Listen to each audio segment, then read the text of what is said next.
ঋতুমণি কিবা এটা ক'ব ঋতুমণি আমাৰ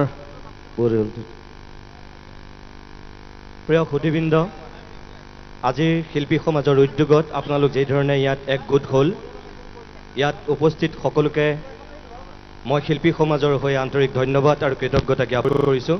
আপোনালোকক এটাই কথা ক'ম যে অসমীয়া মানুহৰ বিৰুদ্ধে এটা বদনাম আছে, আমি এটা আৱেগিক জাতি। হয়, আমি কিছু পৰিমাণে আৱেগিক হয়, সেইটো সঁচা কথা, কিন্তু এই আৱেগৰ মূল্য আমি পাবই লাগিব, এইটো কিন্তু আপোনালোকে মনত ৰাখিব। এইখিনি জনসমুদ্ৰৰ মূল্য আমি পাবই লাগিব।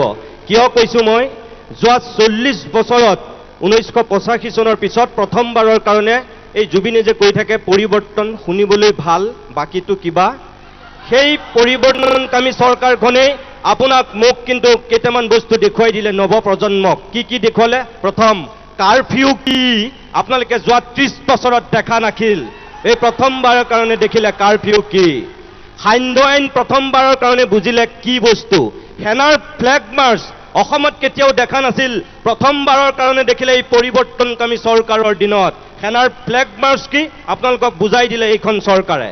আৰু ইণ্টাৰনেট কেনেকৈ কৰা হয়, নেট কাটি কি ধৰণে নতুন প্ৰজন্মৰ পৰা গোটেই জাতিটোক সমাজখনক কেনেকৈ বিচ্ছিন্ন কৰা হয় বহিৰ্বিশ্বৰ লগত আপোনালোকক বুজাই দিলে।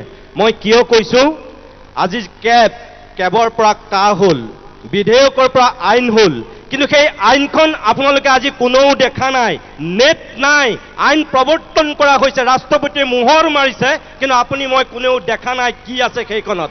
এয়াই আমাৰ চৰকাৰ, এয়াই আমাৰ চৰকাৰৰ পৰিৱৰ্তনকামী চৰকাৰখনৰ আপোনাক মোক দিয়া উপহাৰ।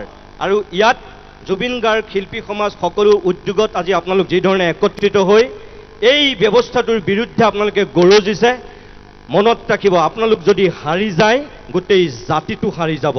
আৰু জাতিটো হাৰি গ'লে আজিৰ পৰা 25-30 বছৰৰ পিছত আপোনালোকৰ উত্তৰসূৰীয়ে কিন্তু আপোনালোককো ক্ষমা নকৰিব। আমিবিলাক সদায় তেওঁলোকৰ চকুত জাতিদ্ৰোহী হৈ ৰম। সেইকাৰণেই সেই বদনামৰ পৰা আপুনি মুক্তি পাব লাগিব, আৰু তাৰ কাৰণেই এই প্ৰতিবাদ অব্যাহত থাকিব লাগিব। আমি চৰকাৰক বাধ্য কৰিব পাৰিব লাগিব যে এই ৰাজ্যখনৰে যদি BTAD ইয়াৰ পৰা বঞ্চিত হয়, কাৰ্বি আংলং, ডিমা হাছাওক যদি ইয়াৰ পৰা মুক্তি দিয়া হয়, উত্তৰ পূৰ্বাঞ্চলৰ বাকী কেইখন ৰাজ্য যদি মুক্তি দিয়া হয়, অৰ্থাৎ এই হাতখনৰ 5টা আঙুলিক বাদ দিছে, তলুৱাখনক কিন্তু আপুনি ৰুকি ঘেৰাও কৰি ধৰিছে। তলুৱাখন নাথাকিলে আঙুলিকেইটাৰ মূল্য নাথাকে, চৰকাৰখনে মনত ৰখা উচিত। এই 5টা আঙুলিৰ কোনো মূল্য নাথাকিব যদি তলুৱাখনৰ গুৰুত্ব নাথাকে। অসমখনৰ যিখিনি অঞ্চল, এই 26খন জিলা এই তলুৱা, বাকী 7খন জিলাক বাদ দিছে। অন্যায়, চূড়ান্ত অন্যায়। যদি বেয়া BTADৰ